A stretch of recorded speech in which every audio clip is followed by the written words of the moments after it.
மடத்தனத்திற்கு எதிரானவர் தான் பெரியாரே தவிர மதங்களுடைய நம்பிக்கைகளுக்கு எதிரானவர்கள் அல்ல. பார்க்கிற மடையர்கள் புரிந்து கொள்ள வேண்டும். இந்தி மொழிக்கு எதிரானவர்கள் அல்ல, இந்தி திணிப்புக்கு எதிரானவர்கள்.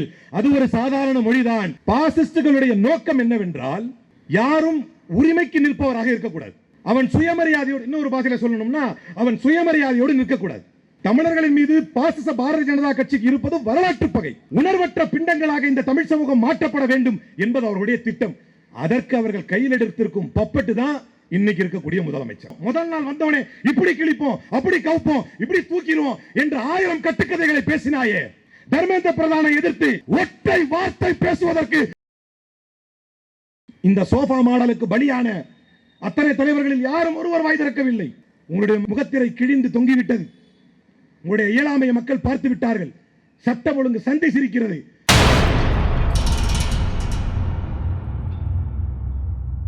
எனக்கு முன்னர் பேசிய தோழர் சொன்னதை போல, பெரியாருக்கும் எனக்குமான தொடர்பு என்பது ஒரு நன்றி கடன் தொடர்பு. 2016 அவர் சொன்னார், அதை சொல்லியிருக்க தேவையில்லை, எங்கிருந்து எப்படி மாறி வந்தாருன்னு. ஏதோ ஒரு போராத காலம் ஆகி போச்சு. 2016 அப்போதுதான் மரியாதைக்குரிய தோழர் குளத்தூர் மணி அவர்களையும் தோழர் சுந்தரவல்லி அவர்களையும் அழைத்து, நான் அப்போது செங்குன்றத்தில் நம்முடைய அலுவலகம் இருந்தபோது அங்கே பெரியாரை பற்றி ஒரு கருத்தரங்கத்தை நடத்தி 2017 கிட்டத்தட்ட 10 ஆண்டுகள் ஆகிவிட்டது. என்றும் தந்தை பெரியாருக்கு நன்றி கடன் பட்டவனாகத்தான் இந்த நிகழ்விலே கலந்து கொள்ள வேண்டும். இரண்டாவது, ரொம்ப முக்கியமானது என்னன்னா, எப்போதெல்லாம் பெரியார் நிகழ்வுகள் நடக்கிறதோ, எப்போதெல்லாம் இந்தி திணிப்பை பற்றி யாராவது பேசுறாங்களோ, அப்ப உடனே சொல்ற ஒரு செய்தி என்னன்னா, இங்க அதான் புரிஞ்சுக்கணும், தீவிர கடவுள் பக்தி கொண்ட நான்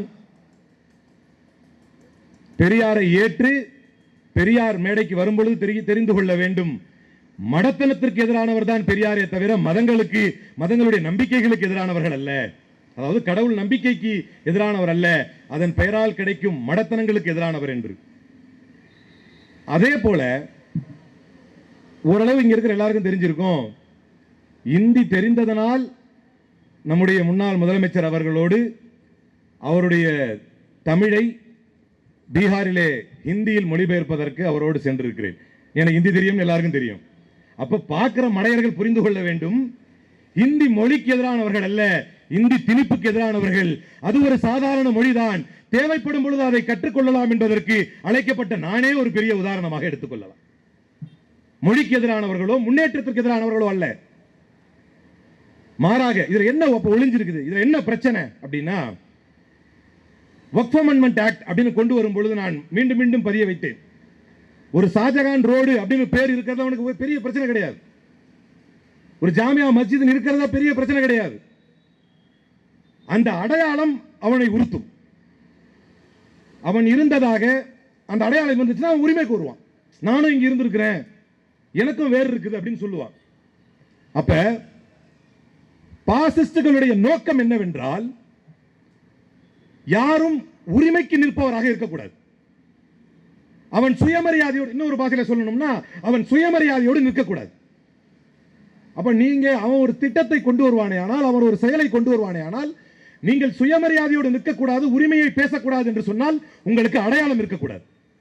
மொழி என்பது ஒரு முக்கியமான அடையாளம். அந்த அடையாளத்தை அழிப்பதற்கு எத்தனையோ இடங்களில் முயற்சிக்கிறார்கள். New national education policy Kerala கூட காம்ப்ரமைஸ் ஆயிருச்சு, if I am not wrong. ஆனால் 10,000 கோடி கொடுத்தால் கூட என் தமிழ்நாட்டு மாணவர்களின் எதிர்காலத்தோடு சமரசம் செய்ய மாட்டேன் என்று சொன்ன முதுகெலும்பு கொண்ட ஒரு முதலமைச்சரை பெற்றிருந்த மாநிலத்தில் தான் நாங்கள் கன்சிடர் பண்றோங்கிற அவர்கிட்ட. அதுக்காக தான் ஆர்ப்பாட்டமே, இல்லைன்னா பிரச்சனையே இல்லை.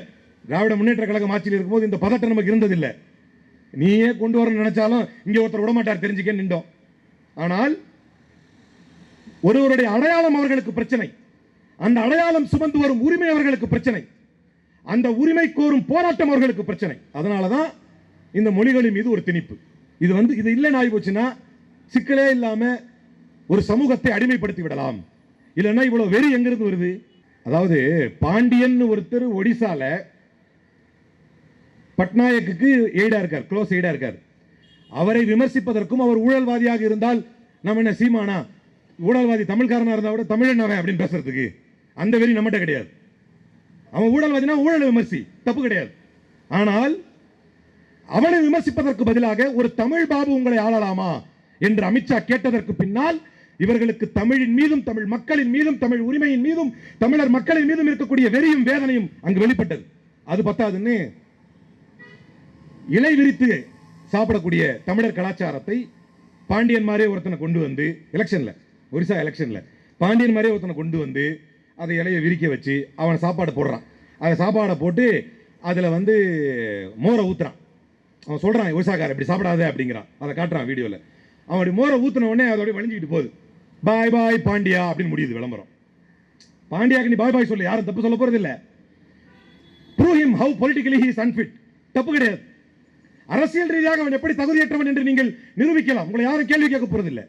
ஆனால் அவன் உணவருந்தும் கலாச்சாரம் எங்கள் உயிருக்கு நிகரான தமிழரின் கலாச்சாரம். அந்த கலாச்சாரத்தை ஏன் எதிர்க்கிறார்கள் என்றால் இவர்களுக்கு வரலாறு நெடுக தமிழர்கள் மீது ஒரு வன்மம் உண்டு, தமிழ் மொழியின் மீது ஒரு வன்மம் உண்டு. இதை அழித்தால் தான் இவர்களுடைய எதிர்ப்பு சக்தியை குறைக்க முடியும் என்று அவர்கள் நினைக்கிறார்கள். அதனாலதான் எத்தனையோ வரலாற்று விஷயங்களை பேச முடியும் பிரதமரால். அடுத்து பேசுறார், மேடை போட்டு பேசுகிறார். ஒடிசாவில் இருக்கக்கூடிய பூரி ஜெகநாதர் கோயிலில் இருக்கும் ரத்னா பந்தருடைய சாவி, அந்த கஜானாவுடைய சாவியை திருடிக் கொண்டு சென்ற திருடர்கள் தமிழ்நாட்டு மக்கள் என்றார். அதுக்கப்புறம் கூட கேள்வி கேட்டாச்சு பாராளுமன்றத்தில், சொன்னியே அதுக்கு ஆதாரம் கொடுங்க. அதெல்லாம் தேவையில்லை. இன்னைக்கு அதே சேம் டிட்டோ ஆட்சி தான் இன்னைக்கு நடக்குது. ஃபர்ஸ்ட் சொல்லிடுவோம், அதுக்கு ஆதாரம் இவனை கேட்டு வரதுக்குள்ள அந்த செய்தி பரவிடும். ஆதாரமே தேவையில்லை, பொய் செய்திகள் போதும். ஒரு பக்கம் தமிழ் பாபு உங்களை ஆளலாமா என்று கேட்கிறான், இன்னொரு பக்கம் தமிழர் உணவருந்தும் கலாச்சாரத்தை இழிவுபடுத்துகிறான், இன்னொரு பக்கம் தமிழர்களை ரத்னாபந்தர் சாவியை திருடிச் சென்ற திருடர்கள் என்கிறான். இவர்கள் தான் தமிழ்நாட்டில் வந்து தர்மேந்திர பிரதான். இதெல்லாம் ஏன் சொல்ற, இந்த ஒடிசாவிற்கு ஒட்டுமொத்தமாக தேர்தல் பிரச்சார யுக்திக்கு வழிவகுத்து கொடுத்து வடிவமைப்பு தந்தவர் அதே தர்மேந்திர பிரதான். அவர் தான் நமக்கு எஜுகேஷன் மினிஸ்டர். இந்த வன்மம் இருக்குமா இல்லையா தமிழ்நாடு மேல, அந்த கோபம் இருக்கும்ல. அப்ப என்ன செய்யறான், நீங்க நேஷனல் எஜுகேஷன் பாலிசி அல்லது இந்த மும்மொழி திட்டம் அல்லது இந்த பிஎம்சி திட்டம் இதை ஏத்துக்கிட்டாதான் உங்களுக்கு நிதிங்கிறான். இது ஒரு வரலாற்று பகை. தமிழர்களின் மீது பாசிச பாரதிய ஜனதா கட்சிக்கு இருப்பது வரலாற்று பகை. இதை உள்ள விட்டுட்டா ஒவ்வொன்றாக உரிமைகள் பறிக்கப்பட்டு உணர்வற்ற பிண்டங்களாக இந்த தமிழ் சமூகம் மாற்றப்பட வேண்டும் என்பது அவர்களுடைய திட்டம். அதற்கு அவர்கள் கையில் எடுத்திருக்கும் பப்பட்டு தான் இன்னைக்கு இருக்கக்கூடிய முதலமைச்சர். இல்லைன்னா எவ்வளவு கட்சா ஒரு முதலமைச்சர் அறிவிக்கிறார். அங்கிருந்தானே வர்ற, அவரை குறை சொல்லி 1000 மேடை பேசுகிறாய், அவரை விமர்சித்து 100 மேடைகள் பேசுகிறாய். நாங்க அப்படி பண்ண மாட்டோம், முதல் நாள் வந்தவனே இப்படி கிழிப்போம், அப்படி கவுப்போம், இப்படி தூக்கிடுவோம் என்று 1000 கட்டுக்கதைகளை பேசினாயே. தர்மேந்திர பிரதானை எதிர்த்து நெஞ்சுரம் மிக்க எங்களுடைய முன்னாள் முதலமைச்சரை போல ஒற்றை வார்த்தை பேசுவதற்கு உனக்கு நெஞ்சுறுதி இருக்கிறதா? ஒத்த வார்த்தை கன்சிடர் பண்ணுவோங்கிற அந்த பதற்றத்தை தான் மேடைய பதற்றம் அடைகிறது தமிழ் சமூகம். ஆஹா, உரிமைகளை கப்பலேற்றுவோம் போல தெரியுது. அதுக்கு வந்து சேர்ந்ததுதான் ஒரு உதாரணம். திருப்பரங்குன்றத்தில் நடந்த போது அது இந்த குர்பானி பிரச்சனை அவ்வளவு பெரிய பிரச்சனை எல்லாம் கிடையாது. இதை ஜஸ்ட் வேற மாதிரி தடுத்திருக்கலாம், ஒரு கவர்மெண்ட் நினைச்சா தடுத்திருக்கலாம். அனுபவசாலி இருக்கிறீங்க, நான் என்ன சொல்றேன்னு உங்களுக்கு புரியும். ஒரு கோர்ட் ஆர்டர் தூக்கிட்டு ஒருத்தன் வர்றான். இந்தியாவிலேயே கேட்டா இவரை நாகரிக அரசியல் செய்கிறார் என்று நிறைய பேர் சாஃப்டா கொஞ்சம் கடிந்து கொண்டதும் உண்டு. ஆனால் எங்கு எப்போது கடின முடிவு எடுக்க வேண்டும் என்பது அவருக்கு தெரியும். உறுதிப்பாடான ஒரு முடிவு எடுத்தார். ஒரு நீதிமன்றத்தின் உத்தரவு பொது அமைதிக்கும் பொது சமூகத்திற்கும் பங்கமாக வரும் என்றால் we are ready to face the consequences என்று இந்திய வரலாற்றில் ஒரு முதலமைச்சர் அறிவித்திருக்கிறார் என்றால் அது தமிழகத்தை ஆண்ட நம்முடைய தமிழக முன்னாள் முதலமைச்சர் மட்டும்தான். அவ்வளவு பெருசா பில்டப் தர தேவையில்லை. ஆனால் ஒரு உத்தரவு வருகிறது, முட்டு கொடுக்குறாங்க, ஒருத்தனும் பேச மாட்டேங்கிறான். இந்த சோஃபா மாடலுக்கு பலியான அத்தனை தலைவர்களில் யாரும் ஒருவர் வாய் திறக்கவில்லை. அமைச்சரவையில் இடம்பெற்றவர்கள் வாய் திறக்கவில்லை. நியாயவான்கள் என்று யாரை பார்த்து வியந்து போனோமோ அவர்களும் வாய் திறக்கவில்லை. பாபர் மசூதி இடிக்கப்பட்ட போது, பாபர் மசூதி இடிக்கப்பட்ட தீர்ப்பு வந்த போது எவனோ கொண்டாடத்துக்கு வீதிக்கு வரக்கூடாது, அதுல சோகத்தை காட்டுறதுக்கு வீதிக்கு வரக்கூடாதுன்னு வந்துச்சு தீர்ப்பு. ஆனால் யாருமே வாய் தரக்கூடாது, தீர்ப்பு வரும், பதில் சொல்லக்கூடாதுன்னா தீர்ப்பு வந்தது. அந்த தீர்ப்பை உலகத்தில் எந்த அறிஞர் எதிர்ப்பதற்கு முன்பாகவும், இந்தியாவில் எந்த அறிஞரும் சட்ட வல்லுநர் விவரிப்பதற்கு முன்பாகவும் தமிழ்நாட்டில் ஒருவர் வாய் திறந்தார், அதை பற்றி பேசினார், இது கட்ட பஞ்சாயத்து தீர்ப்பு என்றார். அதிசயத்தின் உச்சம், அவர் கூட வாய் திறக்கவில்லையே இந்த மாடு அறுபடுவதற்கு தடை விதிப்பதை பற்றி. நான் யார பேசணும் புரியுதா? புரியுது தானே? இல்ல கேட்கல, புரியுதான்னு கேட்டேன். வேதனை அந்த அளவுக்கு மோசமாயிருச்சு தமிழ்நாடு. அந்த பதற்றம் தான் நம்மை ஓட வைக்கிறது, அந்த பயம் நம்மை உந்துகிறது. கம்யூனல் போர்சஸுக்கு எதிராக செக்யூலர் போர்சஸ் என்று நின்றால், கம்யூனல் போர்சஸ் மதவாத சக்திகளுக்கு எதிரான மதசார்பற்ற சக்திகள் தான் தமிழ்நாட்டின் அரசியல் என்பது தெளிவாக தெரிந்ததனால், மதசார்பற்ற சக்திக்கு எதிராக ஒரு பொய் மதசார்பின்மை கொண்ட ஒரு அரசை கொண்டு வந்து நிறுவிவிட்டால் இவர்களை ஏமாற்றி ஆட்சியை பிடித்து விடலாம் என்று நினைப்பதற்கான கனவின் நினைவுதான் விஜய் என்பதை நீங்கள் புரிந்து கொள்ள வேண்டும். வெறும் வாயில சொல்லிடுவாரு கொள்கை எதிரி என்று. I'm issuing an open challenge. ஒரு பகிரங்க ஒரு எச்சரிக்கை, ஒரு சவாலை கொடுக்கிறேன். கொள்கை எதிரி என்று சொன்னாரே, இதுவரை கொள்கை அளவில் இது உங்களுக்கு எச்சரிக்கை, இது உங்களுக்கு சவால் என்று பாரதிய ஜனதா கட்சியை நோக்கி இந்த முதலமைச்சர் பேசிய ஒற்றை வார்த்தையை சொல்லுங்கள், அல்லது அவருடைய அமைச்சர்கள் பேசிய ஒற்றை வார்த்தையை சொல்லுங்கள். ஆனால் சட்டத்துக்கு புறம்பாக செக்ஷன் 4 காரணம் காட்டி நீதிமன்றத்தில் தீர்ப்பு வருகிறது. இதுல நீங்க மாடை அறுக்கக்கூடாது, ஆடை அறுக்கக்கூடாது அப்படின்னு சொல்றாரு. ஆனால் அதே சட்டத்திலே செக்ஷன் 12 மத ரீதியான விஷயங்களுக்கும், கல்வி ரீதியான விஷயங்களுக்கும், ஆராய்ச்சி ரீதியான விஷயங்களுக்கும், மதம், கல்வி, ஆராய்ச்சி போன்ற விஷயங்களுக்கும் மிருகங்களை கொள்வதற்கு, அதாவது அறுத்து பலியிட்டு உண்பதற்கு அனுமதி தருகிறது அதே சட்டம். ஆனா அவர் 1715 ஒரு ஜிஓவை காட்டுகிறார். சட்டம் படித்த எல்லோருக்கும் தெரியும், ஜிஓவை, அதாவது ஒரு லெஜிஸ்லேச்சரில் பாஸ் செய்த ஒரு சட்டத்தை ஜிஓ சூப்பர்சீட் செய்ய முடியாது. ஆனா ஒரு அரசாணையை வைத்து லெஜிஸ்லேச்சருடைய லாவை சூப்பர்சீட் பண்ணி ஒரு தீர்ப்பு தருகிறார். முட்டு கொடுத்தார்கள் அனைவரும் வந்து. இது ஏற்கனவே உள்ள தீர்ப்பா? 2023 தொடுக்கப்பட்ட வழக்கிற்கு 2024 விசாரணைக்கு வந்தபோது, முன்னாள் முதலமைச்சர் திராவிட முன்னேற்ற கழகம் ஆண்டு கொண்டிருந்த போது இதே போன்றது ஒரு வழக்கு விசாரணைக்கு வந்தபோது 2024 அடிஷனல் அட்வொகேட் ஜெனரல் மாநிலத்தின் சார்பாக ஆஜராகி நீதிமன்றத்திலே சொன்னார், இதற்கு சார்பாக இருக்கக்கூடிய, இதற்கு பக்ரீத் வரப்போகுது, நீதிமன்ற தீர்ப்பில் தெளிவா சொல்லுது, not in the eve of Bakrid or any other places. அப்படின்னா என்ன?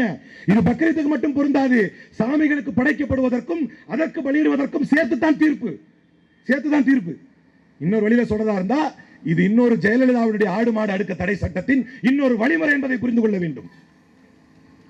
ஆனால் பேசுகிறார்கள், முட்டுக் கொடுக்கிறார்கள். 2023 தொடுக்கப்பட்ட ஒரு வழக்கு இதே போல 2024 விசாரணைக்கு வந்தபோது, பக்ரீத் வருவதற்கு ஒரு சில நாட்களே இருந்த போது அரசு சார்பாக வழக்காடிய வழக்கறிஞர் சொன்னார், நீங்கள் முஸ்லிம்கள் தரப்பில் இருந்தும் அவருடைய பிரதிநிதித்துவத்தை கேட்காமல் இந்த வழக்கை முடிவு செய்யக்கூடாது என்றார். ஆம், அவர்களை கேட்காமல் முடிவு செய்ய முடியாது என்று நீதிமன்றத்தை சொல்ல வைத்தது திராவிட மாடலின் ஆட்சி.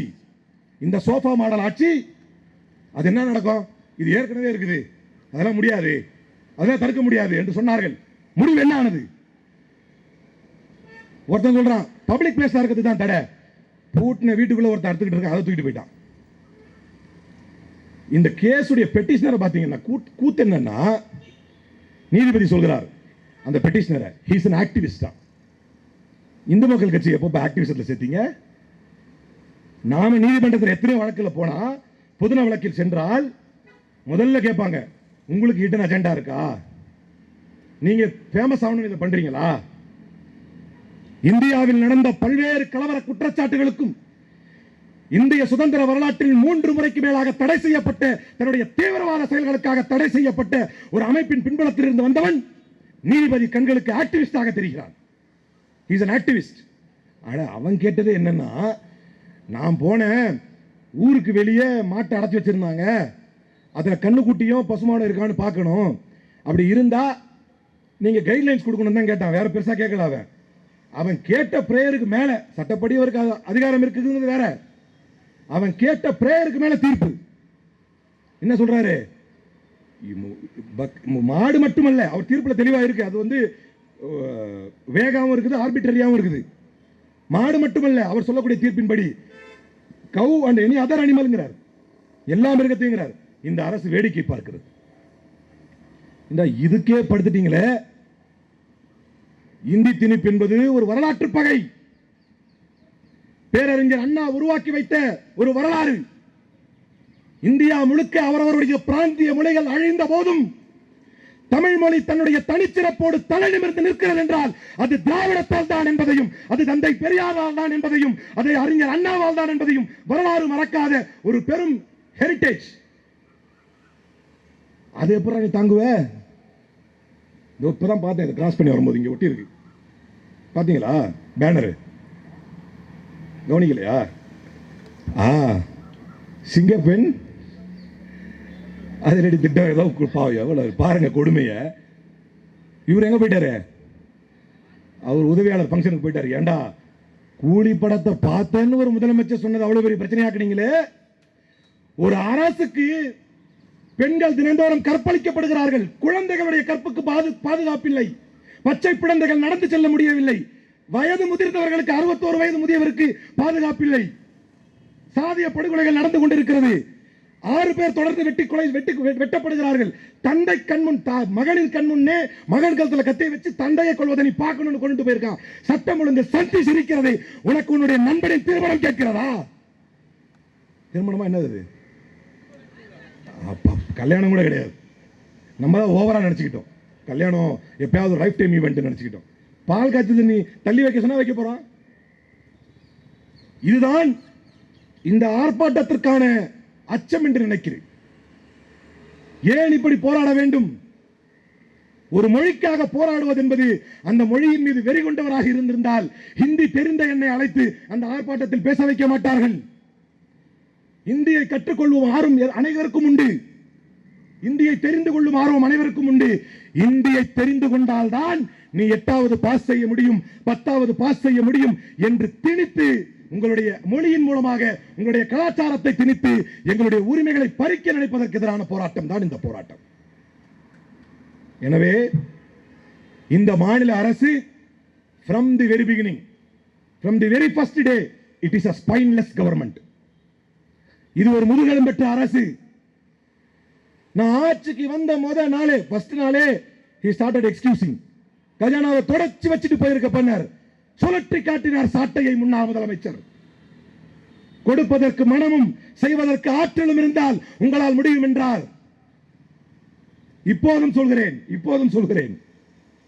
எவ்வளவு வந்திருக்கு? இப்ப மாசம் 1000 ரூபாய். இவர் சொன்னது எவ்வளவு? 2500 ரூபாய். அதுவும் எப்படி சொன்னாரு? ஆட்சிக்கு வந்த உடனே முதல் நாளே உங்களுக்கு இந்த முதலமைச்சராக தேர்ந்தெடுக்கப்பட்ட விஜய் வாக்களித்தது 2500. என்றைக்கு அந்த 2500 வருகிறதோ அன்றைக்கு தான் விஜய் முதலமைச்சர். எதுவரை நீங்கள் 1000 ரூபாய் பெறுகிறீர்களோ அன்றை வரைக்கும் முத்துவேல் கருணாநிதி ஸ்டாலின் தான் இந்த தமிழ் மண்ணை ஆண்டு கொண்டிருக்கிறார் என்று பொருள். இதான் உண்மை, யதார்த்தம் தான். அப்ப கூட அந்த 1000 ரூபாய் ஸ்டார்ட் பண்ணிருப்பான். கொடுக்கிறதுக்கு மனசு செய்யறதுக்கு தெம்பும் திராணியம் வேணும்டா அப்படின்னு சொன்னதுக்கு பிறகு, வேணும் சார் அப்படின்னு சொன்னதுக்கு பிறகு இது வந்துச்சு. எனவே இது யாருக்கு தெரியுமோ தெரியாதோ, எனக்கு கூட ஒரு ட்வீட் போட்டிருந்தார், ஏன் பாஜக எவ்வளவு மயான அமைதியா இருக்குன்னு. அவன் அமைதியா இல்ல, எல்லாம் மேல இருக்கிறவன் பார்த்துட்டு இருக்கிறான்ற மாதிரி இவர்கள் செய்யக்கூடிய அத்தனை அழிச்சாட்டியங்களையும் அத்தனை ஜனநாயக படுகொலைகளையும் கூட்டாட்சி வேண்டும் என்றார்கள் எங்கள் முன்னாள் கட்சிக்காரர்கள். அரசியலில் பகிர்வு வேண்டும் என்றார்கள். 2006 இருந்து 11 வரைக்கும் இதே போன்ற ஒரு நிலை ஏற்பட்ட போது 2006-11 கவர்மெண்ட்ல பங்கெடுத்தா கட்சி வளரும் அன்னை சோனியா காந்திக்கு தெரியாதா? தெரிஞ்சுக்கிட்டே அவங்க பங்கெடுக்கலையா? பங்கெடுப்பதனால் கட்சி வளரப்போவதில்லை. இதை அடிச்சுக்கிட்டானுங்க. இப்போ உள்ள ஒரு முஸ்லீம் மாவட்ட தலைவர், பெண் மாவட்ட தலைவர் ஏண்டா போட்டீங்கன்னு சண்டை உள்ள. இப்போ சரி, அதிகமாக நம்ம டச் பண்ணல அவங்க பாயிண்ட். இருந்தாலும் ஒரு ஜனநாயக படுகொலை நடந்து கொண்டிருக்கிறது. அவர் ஏன் நான் டச் பண்றேன்னா, அவர் உயர்கல்வித்துறை அமைச்சர். அந்த அமைச்சர் என்ன சொல்கிறார்? நீங்க கவர்னருடைய வரலாறு எடுத்துக்கிட்டீங்கனால only the Tamil Nadu government the Dravidian government will be setting president. நீதிமன்ற வரலாற்று புத்தகங்களை புரட்டி பார்த்தால் ஆளுநர்களை புரட்டி எடுத்து அவர்களுக்கு தக்க பாடம் புகட்டி வரலாற்றில் உயர்ந்து நிற்கக்கூடிய ஒரு அரசாக திராவிட மாடல் அரசு திகழ்ந்திருக்கிறது. அதில் ஒன்றுதான் வேந்தர்களாக முதலமைச்சர் செயல்படுவார் என்பது. அதை கொண்டு போய் கேட்டா ஆக்சுவலா அவர் மேல தப்பில்லை. நடந்தது என்னன்னா அவருக்கு அது என்னன்னே தெரியாது. அது கேட்கிற கேள்வி என்னன்னு உண்மை அதான். நீங்க ஏத்துக்கிறனால உண்மை அதான். ஏன்னா அவரு எம்எல்ஏ ஆன கதையை எனக்கே தெரியும். அவருக்கு பாவம் கடைசி நேரத்தில் அந்த இடத்த வேற மாதிரி ஒரு காஸ்ட் டைனமிக் சுத்தி லாஸ்டா இவருக்கு அவர் எம்எல்ஏவே அடிப்படின்னு ஆனாரு. திடீர்னு அவருக்கு மினிஸ்டர் அந்த பதட்டத்துல இருந்து அவர் மீள்றதுக்குள்ள நீங்க பாலிசி டிசிஷன் கொஸ்டின்லாம் கேட்டா எப்படி பதில் சொல்லுவார்? எனவே மக்கள் ஒரு கொடுந்தவரை இழைத்து விட்டார்கள். பரவாயில்ல எதிர்த்து நின்று அரசியல் செய்யும் பொழுதுதான் கொள்கை என்றால் என்ன என்று ஸ்பூன் ஃபெட். இப்ப நம்ம திராவிட மாடல் ஆட்சியில் அதையும் பார்க்கிறேன். சைக்காலஜிக்கலி குழந்தையை தாளாட்டுற மாதிரி வச்சிட்டார் நம்முடைய முன்னாள் முதலமைச்சர். எல்லாருக்கும் அதுக்கு ஒரு திட்டம், புதுமை பெண் திட்டம், தங்க பெண் திட்டம், அந்த பெண் திட்டம் எல்லா பேர் போட்டாரா, எல்லாருக்கும் தாளாட்டு படுற மாதிரி ஆயிடுச்சு. அவரை பார்த்தா எகத்தாளமாயி போச்சு. அவர் இதோட சூப்பரா பண்ணுவாரு, அவருக்கு ஒரு சான்ஸ் கொடுத்தா என்ன அப்படின்னு கொடுத்துட்டாரு. ஆனால் இந்த தமிழ்நாட்டை உரிமை சார்ந்தும் உரிமை குரல் சார்ந்தும் இந்த மண்ணிற்கு விடுக்கப்படக்கூடிய அத்தனை சவால்களுக்கும் முதலமைச்சராக விஜய் குரல் கொடுக்கிறாரோ இல்லையோ, என்றைக்கும் திராவிடமும் திராவிட முன்னேற்ற கழகமும் களத்திலும் குரலிலும் என்றைக்கும் ஒலித்துக் கொண்டே இருக்கும். அதை தாண்டி இந்த உரிமை பறிப்புகளை ஒன்றிய அரசு செய்யுமே. ஆனால் நான் ஏற்கனவே சொன்ன மாதிரி இது ஒரு உரிமை பறிப்பு. மொழி என்கின்ற வாயிலில் உள்ளே நுழைந்து விடலாம் என்று நினைக்கிறார்கள். அதை தடுத்து நிறுத்தி இந்த மாநில அரசு தன்னுடைய பொறுப்புகளை உணர்ந்து, திரும்ப தான் சொல்றேன், தன்னுடைய பொறுப்புகளை உணர்ந்து, அதற்கு மிகப்பெரிய உதாரணமாக இந்த பக்ரீத் சென்று விட்டது. ஏன்னா நியாயமா அரசு என்னன்னா சொல்றாங்க, ஒருத்தன் சொல்றான் விஜய்க்கு தெரிஞ்சிருக்காதுங்கிறான். இந்த வழக்கு வந்தது விஜய். டேய், நீ சொல்ற பதில், நீ தெரிஞ்சிருந்து சொல்ற பதிலோட மோசமானதுடா இது. விஜய்க்கு தெரிஞ்சிருக்காதுங்கிறான். முதல்ல அரசு தான் பாதுகாப்பு தரணும்னு சொன்னவெல்லாம் இப்போ பேரண்ட்ஸ் தான் பிள்ளைங்களை பத்திரமா பார்த்துக்கணுங்கிறான். இப்போ விஜய்க்கே தெரிஞ்சிருக்காதுங்கிறான். நியாயமா நம்மளெல்லாம் ஒரு அரசு அதில் உறுதியாக நின்றிருக்க வேண்டும், அதன் உத்தரவுகளை எப்படி அமல்படுத்த வேண்டும் என்று கேட்டிருக்க அவர் தெளிவா இருக்கிறார். இதனை எப்படி அமல்படுத்தணும் என்றவன் சொல்லணுங்கிறார் நீதிபதி. கம்ப்ளைண்ட்ஸ் கால் இதனை எப்படி செஞ்ச அப்படின்னு காட்டணும் அப்படிங்கிறார். எனவே மரியாதைக்குரிய முதலமைச்சர் விஜய் அவர்களே, இந்த பக்ரீதிலே பலியிடுவது தொடர்பான வழக்கிலேயே உங்களுடைய முகத்திரை கிழிந்து தொங்கிவிட்டது. உங்களுடைய இயலாமையை மக்கள் பார்த்து விட்டார்கள். சட்டம் ஒழுங்கு சந்தை சிரிக்கிறது. ஆனால் உரிமை சார்ந்த விஷயங்களில் டீலிமிட்டேஷனில் எங்களுடைய தலைவர் முத்துவேல் கருணாநிதி ஸ்டாலின் அவர்கள் விட்ட எச்சரிக்கையை ஒன்றிய அரசே மறந்திருக்காது எனும் போது மாநில அரசுக்கும் சேர்த்து ஒரு எச்சரிக்கையை தருகிறேன். டீலிமிட்டேஷனின் போது மாநில உரிமைகள் என்று வந்தால் நீங்கள் 50களிலே 60களிலே கண்ட திராவிட முன்னேற்ற கழகத்தை பார்க்க வேண்டியது இருக்கும் என்று சொன்ன எச்சரிக்கையை அவர் வாயிலாக இந்த கூட்டத்தில் கூறி, அது ஒன்றிய அரசோ மாநில அரசோ உரிமை என்று வந்தால் திராவிட முன்னேற்ற கழகம் களத்திலே நிற்கும், உரிமைக்காக போராடும் என்று கூறி வாய்ப்பளித்தமைக்கு நன்றி கூறி விடைபெறுகிறேன். நன்றி, வணக்கம். திமுகவுக்கும் எனக்கு நடுவுல யாரு வந்தாலும் நிர்வாகம் பொறுப்பல்ல. இது கிட்டத்தட்ட ஒரு 3rd கிரேட் ரவுடி பேசுற வார்த்தை. அப்போ இவங்களுக்கும் திமுகவுக்கும் நடுவுல வந்தது யாருன்னா கூட்டணிகள் தான் இருந்தாங்க. நாங்க வெளியே இருந்து ஆதரவு தெரிவிக்கிறோம். நேத்திக்கு அவர் அவமானப்படுத்தினது கூட்டணி கட்சி தான் அவமானப்படுத்திருக்காரு. ஐஎம்எல்ஆ இருக்கட்டும், விசிகே இருக்கட்டும். நான் காங்கிரஸ் பத்தி பேச நான் தயாராவே இல்லை. ஏன்னா காங்கிரஸ் ரொம்ப பெரிய மதிப்பான ஒரு பார்வையில பார்த்தது. நான்லாம் எனக்கெல்லாம் காங்கிரஸ் எல்லாம் அவ்வளவு பிடிக்கும். ஆனா இந்த எலெக்ஷன்ல அவங்க பண்ண